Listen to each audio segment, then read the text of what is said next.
So the world of amp modeling can be quite a scary thing to get into if you've never done it before. Now, the first main barrier to entry that a lot of people face is the price. If, like me, you're someone who loves analog gear, the thought of spending big money on a modeling product that you have not really any experience with, and you're kind of entering into uncharted territories, that can be quite a scary thing. So that is a barrier to entry, because things like the Helix, the Quad Cortex, the Kemper, they're not cheap items. And the other thing is that modeling technology can be quite complicated. If you've never used it before, it can on the surface seem really, really daunting. But what Line 6 have done is they've now made modeling affordable and simple. In this video, we're going to be checking out the brand new Line 6 Pod Express. So the Pod Express is the latest addition to the Line 6 modeling family. What Line 6 have done here is they've taken all of their years of modeling experience and condensed it down into a really simple to use pedal. Now, this is great if you've never used modeling technology before and you've been a little bit cautious about entering into it because there's a lot of new things to learn. This allows you to get into that world very, very simply. It's a really simple interface. It's really simple to dial in great tones. And the other cool thing is this is actually really affordable. Price-wise, all of the UK retailers have got these up for about £180 around that point. So this is actually in pretty much the same price range as most other guitar pedals are these days. But for that, you get a lot for your money. You get a bunch of different amp, cab models, different effects, and everything else you could need. This is basically an entire rig in a box. So in this video, we're going to check this thing out and see what it does. Before we start checking this thing out, I want to let you guys know that this is a sponsored video today. So Line 6 are paying me to make this video, and they have provided me with the Pod Express that you're seeing in the video. But as always, all the thoughts and opinions featured in the video are my own. So spec-wise or feature-wise, there's quite a lot of things to get through in this, because even though it is a small box and it's very simple to use, it does a lot. So the interface is actually pretty simple. There's actually only 5 main controls on the unit. What Line 6 have done is they've included some dual functionality to some of these controls, and there's some hidden features as well, because what they didn't want to do is clutter up the interface with loads of unnecessary stuff. So we can actually get started with this really easy, and then we can go and do some deep editing as well. So on the top of the pedal, we have 5 different control knobs. This center one controls our amp types. So this is an endless encoder that just keeps going round and round, and this has the 7 different amp models placed around it. We can also access our cab models through this, as well as some additional functions. This is also a press button for saving presets too. Then we have the distortion section. So this has 4 different distortion and overdrive models around the outside. Modulation, delay, and reverb. But then each of these double up as EQ controls for the amp as well, which we'll get into later on in the video. There's a button here which accesses some of these alternative features. We've got the on and off foot switch and a tap tempo foot switch. There's also some stuff we can do where we hold the tap switch and the alt switch, which unlocks some additional functionality as well. And this also has a built-in tuner, which we access by holding the tap tempo foot switch. And then the lights around this center light ring become our tuning reference. So even though it's very simple on the surface, there's a lot of cool features in there. Now, in terms of connectivity, we've got the guitar input on the back. We've got stereo out, so you can run this in mono, or you can run it as a stereo thing, so you could run 2 different amps off this. There's an additional switch here to connect an expression pedal or an external foot switch. We've got a 9-volt DC adapter. This does require 500 milliamps of current, so it is quite current hungry, but it is a digital modeler. And then a USB port here for updating the firmware. As well as using this as what it is, which is an amp modeling pedal, you can also use this as a practice rig. So as you can see here on the side, we have a headphone jack and a volume output here. So you can actually use this anywhere you go to practice. And the cool thing is, it runs off 3 AAA batteries, which are included in the box as well. So if you don't have access to a power supply, you can still practice or record with this thing. It also doubles as a USB interface for your DAW as well, so you can plug this in and record your guitar that way too. The cool thing with the practice aid is you could use this in a hotel room, you could use it backstage at a gig, just plug your headphones in, turn the volume up and run it off battery power and basically play anywhere you want. Or if you are also running out of battery power, you could use it as a sort of powerless pedal board in that sense. You could just plug this in anywhere you go without needing any external power. While this is more than capable of being used in a live situation, the only thing that I would be slightly cautious of is the fact that this is actually made from plastic.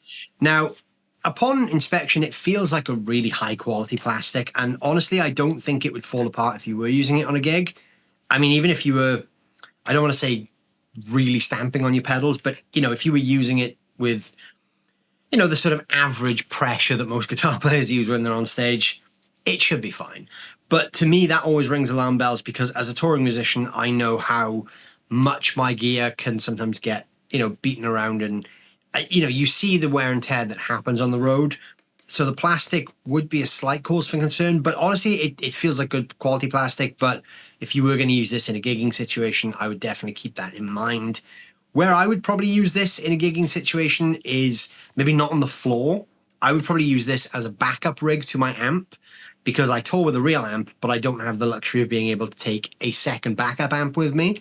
So this would be really cool to kind of keep in my rack drawer and, just put on top of my amp as a backup. And then if I need to, I can just run this straight to the front of house. Whereas I'm not kind of, stamping on it on my board. That would probably be a cool way to use it, and that's probably how I'm going to use this in my rig. This is probably going to become my backup kind of fly rig. But yeah, just be careful with that if you are going to use it live, because it is made from plastic. The foot switches feel good quality, and it's good quality plastic, like I said, but you can never be too careful with that kind of stuff.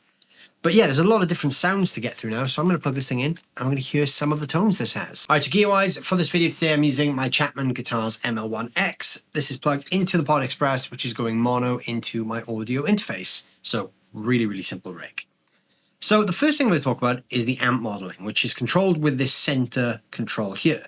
This is an endless encoder, so obviously we can just keep going around and it will just keep going over and over again. When we have a specific amp selected, you'll notice there's a red part of the LED ring that lights up. At the bottom here, between clean and lead, there's a point actually where it's not lit up at all. And what that's doing is it's passing a clean signal through the pedal, so it's like a DI signal. What you can do here, which is really cool, is you can actually add effects to your DI signal. So if you like those kind of DI 80s guitar sounds with reverb and chorus, you can create those here as well. So the DI sound is a typical straight to the point DI sound.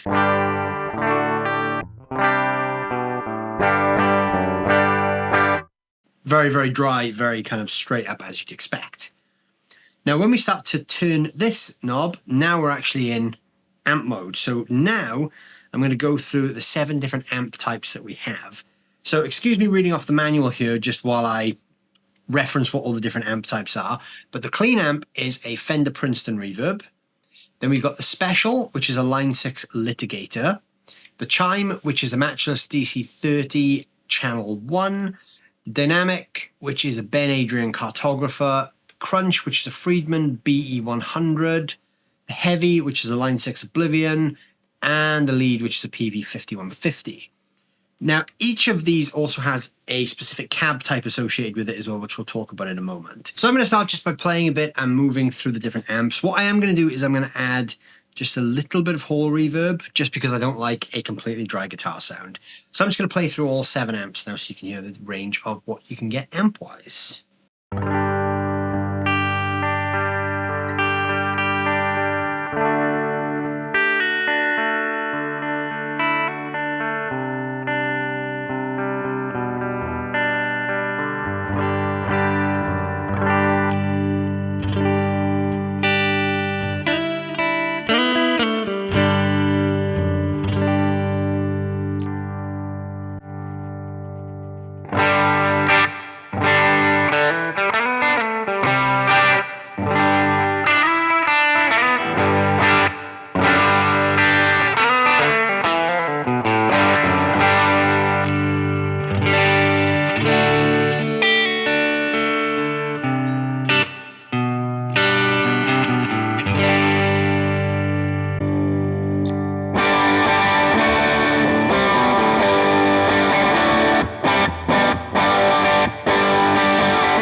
So even just completely un-EQ'd, you can hear there's actually a huge range of sounds there.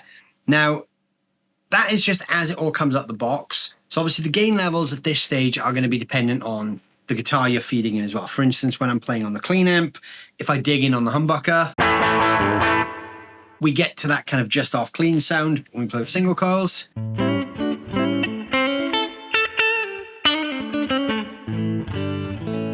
We get a nice clean sound. Now, each of these amps, you can control the gain, the bass, middle, and treble, and then there are some hidden functions for like a presence or a high mid control and a master volume. And there's also a channel volume hidden on the center switch as well. So obviously, I'm not going to show you the complete gain range for every single amp and EQ range for everything here, but let's just dial in some quick sounds. So on the clean sound, for instance, I'm going to hold the Alt switch and I'm going to turn the bass up, the mid to about there. I'm going to turn the treble up as well. And I'm going to put a tiny bit more gain in there as well, just to get a bit more breakup. And then what I can do is I can access the hidden features. So if I hold the Alt and the tap switch, that unlocks some additional features on the delay and reverb settings. The delay knob doubles as the master volume. So this is like the output volume. So we can use this to add power amp saturation if we want. And then the reverb control doubles as the presence control. So this just adds some kind of top end information with the high mids and the presence as well. So here's the difference now.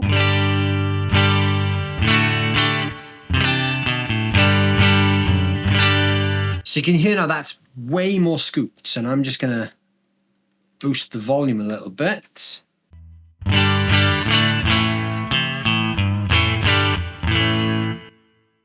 And a bit more gain.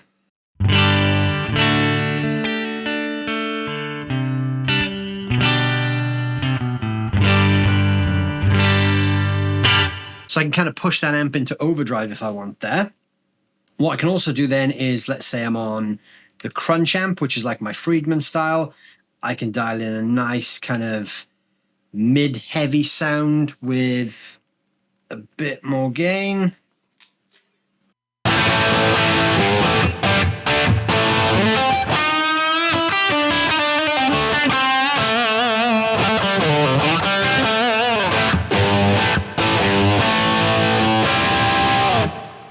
Or we could go up to the lead sound and then we could dial in quite a high gain sound. That was quite a bass heavy sound, so I'm going to roll off the low end a bit there, put a bit more mid and top end in.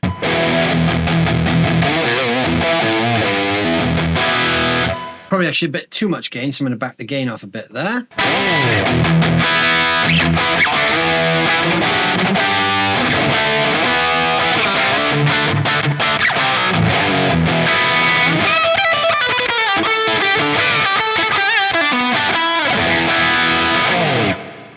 So you can hear just by some simple amp tweaking and obviously some simple EQ tweaking, without me even going through the entire range of what everything can do, there's a lot of different things we can do. We can have a low gain 5150 if we want to, and play with some single coils.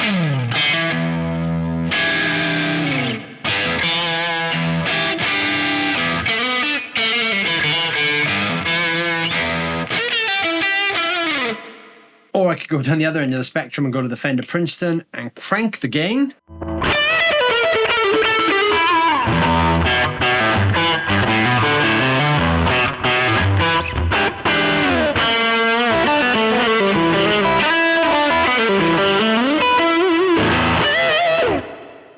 It's quite a nice sound actually, I quite like that. So obviously without going through every different iteration of gain and drive and EQ range possible, you can kind of get the idea there. As well as the 7 different amps, we also have access to 7 different cabinets. So to do that, we hold down the Alt and Tap switch, and then when we turn the center encoder, you'll notice that's now like a pink color. That means I'm in cab mode. So each of the amps has a cabinet associated with it, but then we can mix and match those as well. So once again, I'm going to be referring to the manual here, so please excuse me reading off the screen. But the clean amp cabinet is a 110 Fender Princeton cabinet. The special, which is the litigator, is the 1x12 Fender Deluxe Oxford cab. The chime is a 2x12 matchless DC30 cab with Celestion G12 speakers in there. The dynamic amp is a 4x12 Bogner Uber cab with vintage 30s. The crunch amp is a 4x12 Marshall basket weave with G12 speakers. The heavy amp, which is giving a little bit of high-end feedback because the noise gate isn't as tight as it should be, is a 4x12 Engel XXL V30 cab. And the lead amp is a 4x12 Mesa Boogie 4FB cab with vintage 30s. So we can mix and match those different cab types. So I'm going to start on the clean amp, which is this sound. And what I can do is I can add different cabinets to that. So let's say I want to run this now through a matchless DC30 cab. So I'm going to go up 2 points to the chime, and now it's gone back to clean. So that means I've now enabled the matchless cabinet against the clean amp.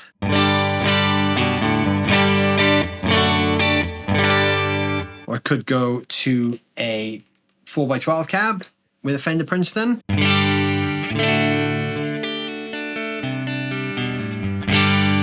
But then we can do the opposite thing. So let's go to like a crunch amp, for instance, like the Friedman, which gives us this sound. Now I'm going to set that to a 1x10 Fender Princeton cab.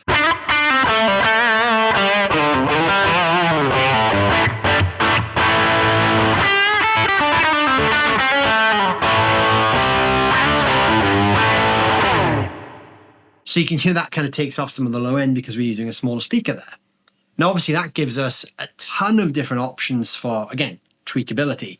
Let's see what a Friedman sounds like through a 2x12 matchless cab.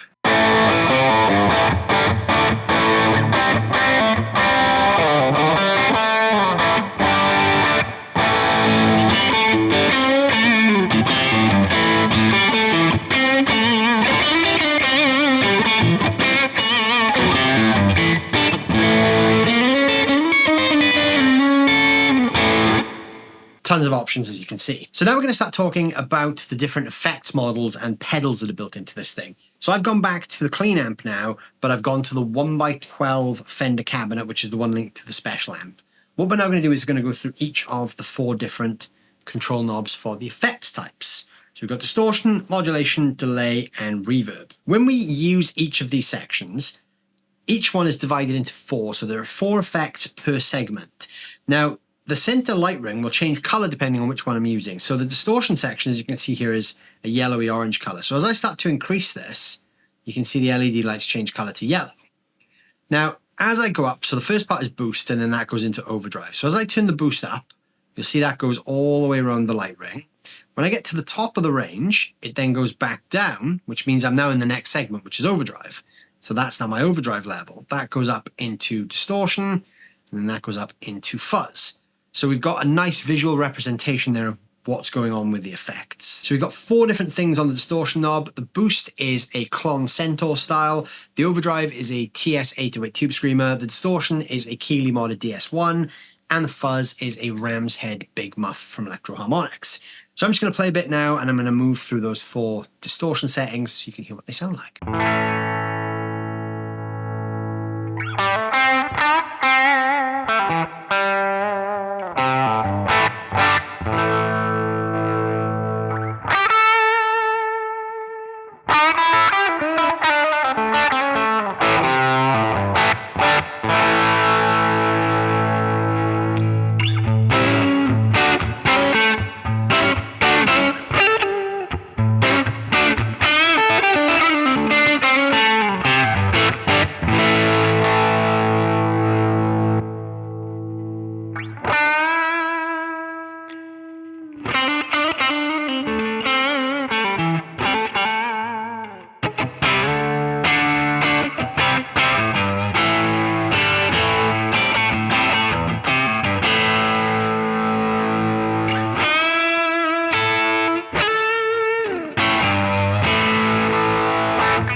So there's the 4 different distortion modes. Now, obviously, I'm just running those into a clean amp. You can pair those with an overdriven amp as well. Let's just say I'm going into like the Friedman again, which is this kind of sound. And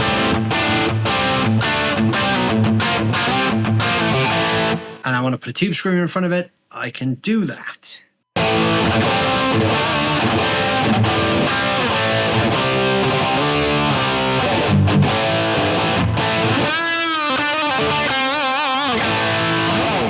You can basically build your dream rig with this, which is really fun. So that's the distortion. So back to a clean sound now, and we're going to look at the modulations. We've got 4 different modulations here.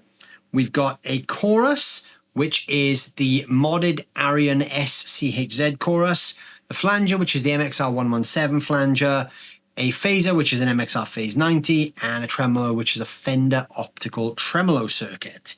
So I'm going to start on the chorus and work through all 4.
Now, each of those modulation effects can also be controlled with the tap tempo switch.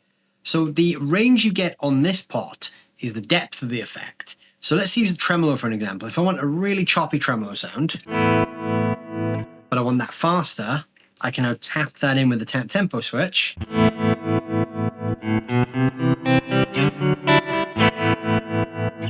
Or I could dial back to a more subtle tremolo.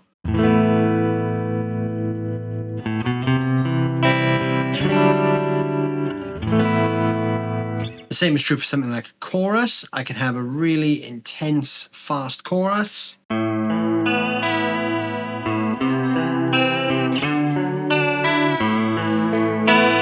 Or tap a very slow speed and have it a lot more subtle.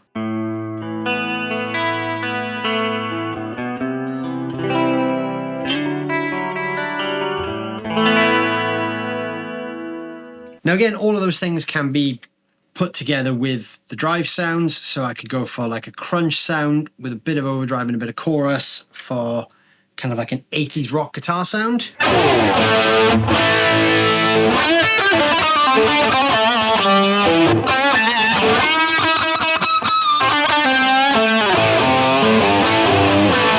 We could go to the phaser for the classic kind of EVH sound.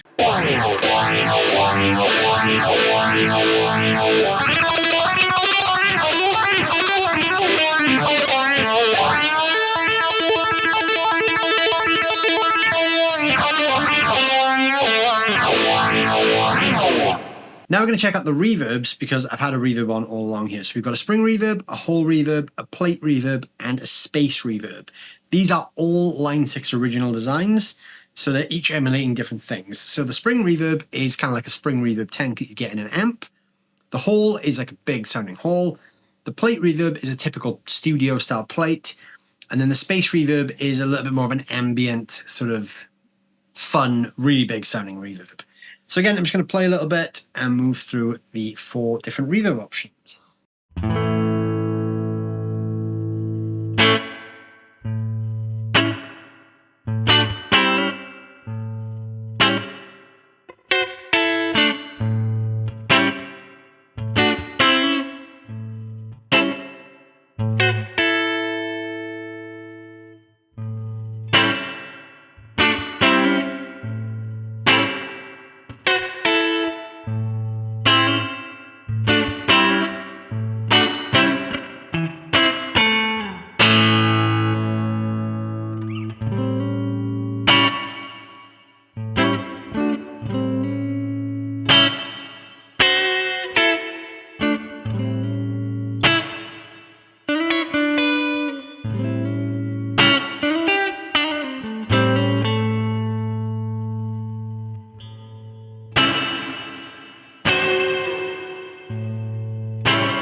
So again, 4 different reverbs with a huge different range there. Now we can go from quite subtle springs to some real ambient stuff. If you go and combine that then with delays and modulations and all the other stuff, you can come up with some really cool textures.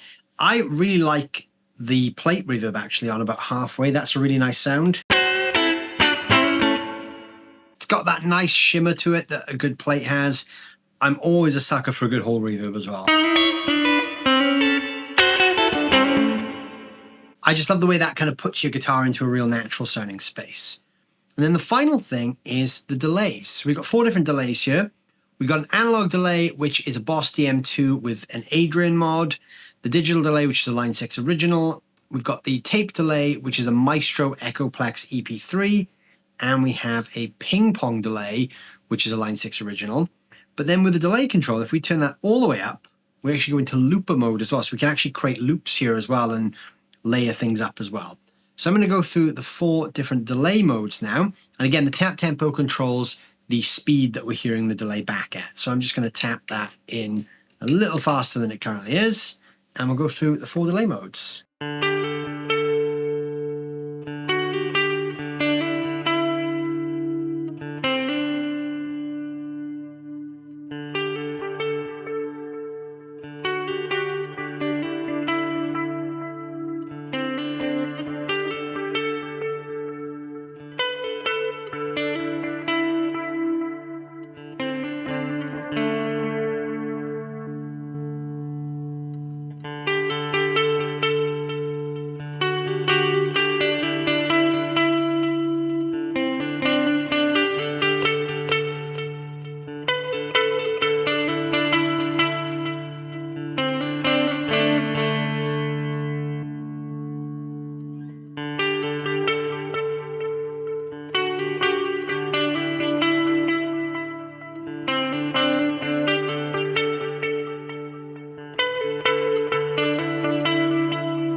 So 4 really nice, very versatile delays there.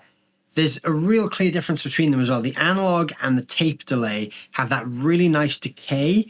The analog especially, you get that nice kind of gritty sound in the repeats. You can really hear it kind of chokes all of the top end away there, which is the good thing, because that's what you kind of want from an analog delay.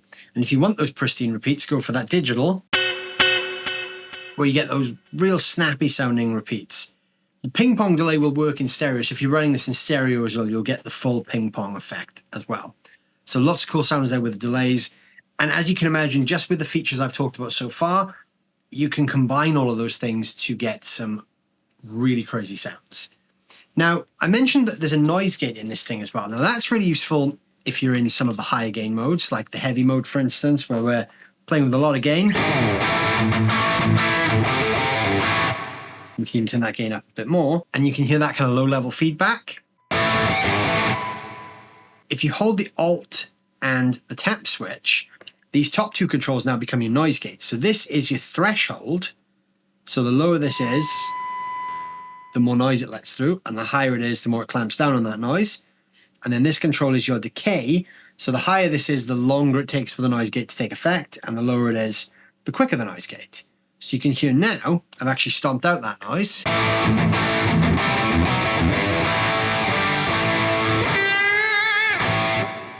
So you can keep your sounds very noise free as well, which is always fun. Now what you can also do is you can access preset mode. So in the mode that it's currently in, everything is kind of fluid. So anytime I touch something, it affects everything else. Now the EQ controls that we set stay the same regardless of what we set the amp model to.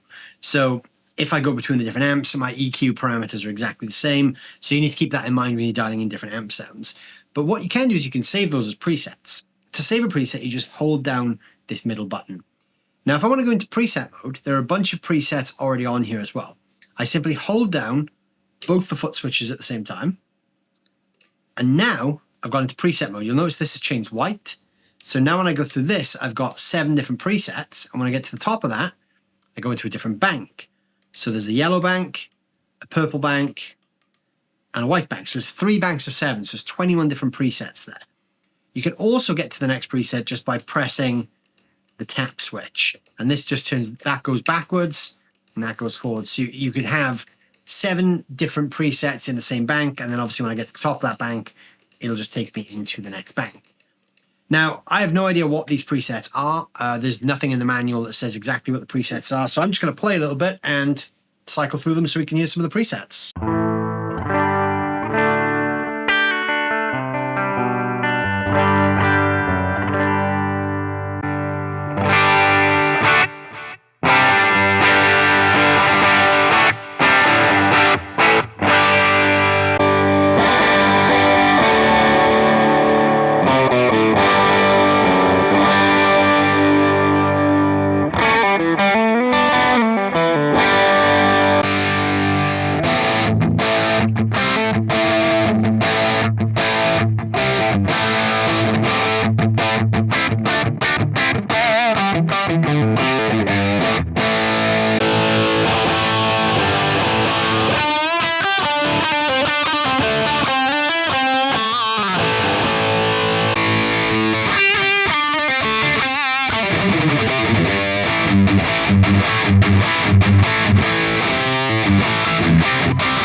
Actually, I think all the presets on the second part are actually all the same.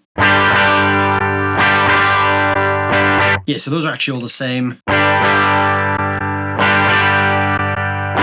And the same on the purple, actually. So actually only the white presets come out the factory. The other 2 blocks are completely free for you. So yeah, there's 21 different presets as well. So you can create 21 different sounds. The only downside is because this is obviously, the way it's laid out in more of an analog way. So we don't have like a display screen or anything like that to tell us what's what. You have to remember where your presets are. The first bank of presets seems to me that it's all organized in terms of the amp. So on the clean amp, that kind of sounds more like it'd be a Fender-y thing versus this, which sounds a bit more Friedman-y.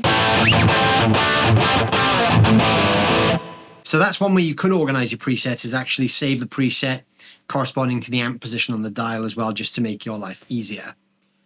If you want to go out of preset mode, you just press the 2 foot switches and then you're back in the manual mode. And then you can also hold down this switch and it takes you into tuner mode. Now, again, we don't have an LCD screen here to tell us what note we're tuning to, but when I play, that center ring lights up accordingly. So if I detune my high or my low E string, you can see now I'm way out. I've actually gone too far there. So when I tune, I want to get to that green light at the top, like that, and now I'm in tune.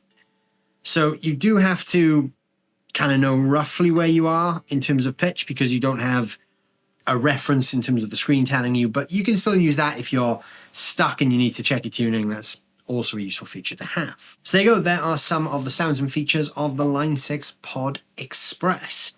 I actually think this sounds really good. Considering the fact that this is under £200, this is a really good way to get into the modeling world. If you've never done anything with amp modeling before, and you know, it's a area that you're cautious to get into, this is a really simple way to do that, because it kind of feels a little bit more analog. It doesn't feel like I'm going into this huge rabbit hole of digital screens and menus and all the other stuff that can be off-putting. It literally just feels like I'm tweaking a normal pedal, gives you that real tactile feel. So yeah, for anyone who's new to modeling or wants to get into modeling, I definitely recommend checking one of these out. Like I said, this can be used in so many different ways. You can use it as a rig in itself. You can use it on your pedal board as a stomp box. You can use it as a backup to your rig, which is probably what I'm going to do, or a practice aid or a recording tool. You name it, this thing can probably do it, which is really cool. So yeah, thank you to Line 6 for sending this thing over to check out. It's a really cool piece of gear, and I'm very impressed with this, and I'm actually actively thinking about ways I can use this more and more. Definitely in terms of a backup rig. This is actually probably going to live in my touring suitcase as well, because I'm always playing guitar in hotel rooms and I never have anything to plug into. Now I do. So this is probably actually going to come on tour with me and be my hotel practice rig as well. So yeah, what a cool piece of gear. If you've tried one of these out, let me know down below in the comments what you think of it, and let me know what you think of the sounds that you heard in this video. I'd love to hear what you guys think of the tones of the Pod Express. Thank you so much for watching as always. While you're letting me know what you think of this thing, please hit that like button, and if you're new to the channel, please consider subscribing as well. Thank you guys so much for watching as always. I'll see you very, very soon.